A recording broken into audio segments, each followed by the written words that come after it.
قمر ولا دلي قمر هذا اللي دلي وداوع سيتي عنو داودا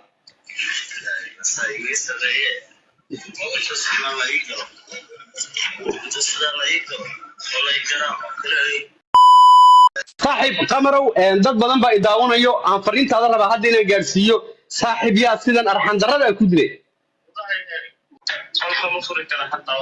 waka qamar halkaas ku xidhan yahay hadda baldaawada sidaad muuqaalkaba hordhigaysa ka soo aragtay waa Qamar Suudaan oo aad loo jirdilay dalkaasi Kenya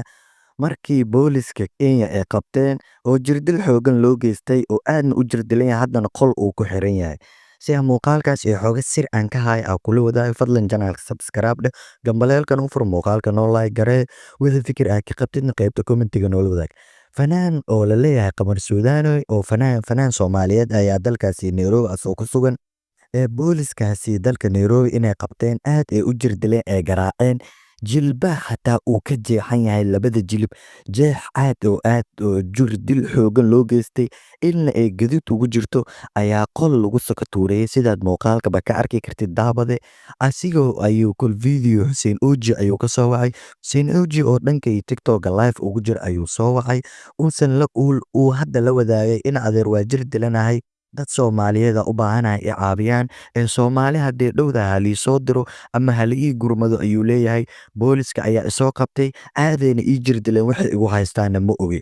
fanaankan Soomaaliyeed Qamar Suudaan ayaa bari ugu dambeeyay kiis ee waxa lagu eedeynay naagtiisii hore ee xaaskiisii hore marwadiisii hore ee Rayaan Bajaaj ay kala tageen oo u dhixi jirtay Rayaan Bajaaj ay kala tageen oo u dhixi jirtay marwadiisii hore ayaa kiis laga sheegay oo laga been abuuranay ayaa jirtay kiiskaas oo la sheegay oo ay ahayd in Rayaan Bajaaj uu shirqoolay oo niman Afrikaan u badiyay oo guri lagu jirdilo la qali rabay laakiin kiiskaas oo hadda kiis hor la sii noqday hadda Qamar Suudaan oo la qabtay oo booliskii Nairobi dalkaas ay qabteen oo Kenya ayaa qol ay ku xireen qolka intaysan ku xirin ka horna markay soo qabteen qolka ay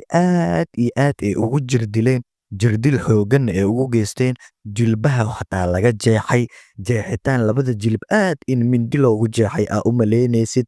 oo aad ugu jeexan ishana wajiga laga feeray oo feer iyo bir wax in loogu tumay ildan ayaa gaduudka ee fanaankii hore Qamar Suudaan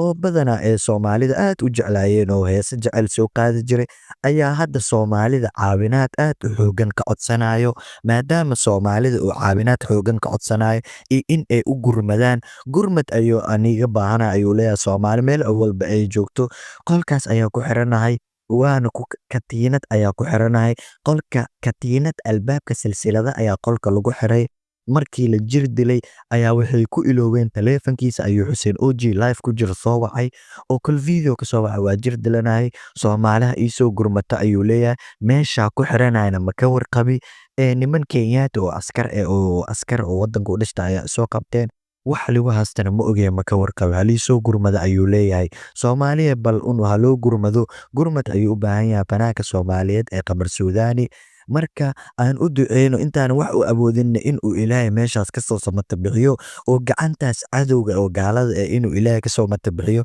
commentiga ugu duceeyno muuqaalkana share ha loo badiyo like-tan ha loo badiyo si uu meel fog ugu gaaro fanaankan Soomaaliyeedna in ay dawladda wax u qabato oo muuqaalka uu gaaran Allah ka soo oo dadkiisana ay wax u qabtaan maadaama maanta dawlad shisheeye uu gacanteeda ku jiro Qamar Suudaan uu dawladda shisheeye ee godob ka gashay aad ay u jirdisay oo lugaha xataa jilbaha uu ka jeexan yahay jeexitaan ugu jiro beer wajiga loogu buubuusay in uu u duceeyno duca ku awoodo inuu u duceeyo qofkii wax u qaban karana muuqaalka like iyo share-tan ha u muujiyo fadlan nagu soo biiro asxaabteena ka mid noqo fanaanka Soomaaliyeedna oo Soomaaliyo idil ay taageersan tahay inuu Ilaahay ka soo samata bixiyo cadowga u rajeyna Qamar Suudaan Ilaahay ha soo fasaxo fadlan muuqaalka xiga inta ku kulmi doono sidaas iyo macsalaama ayaan leeyahay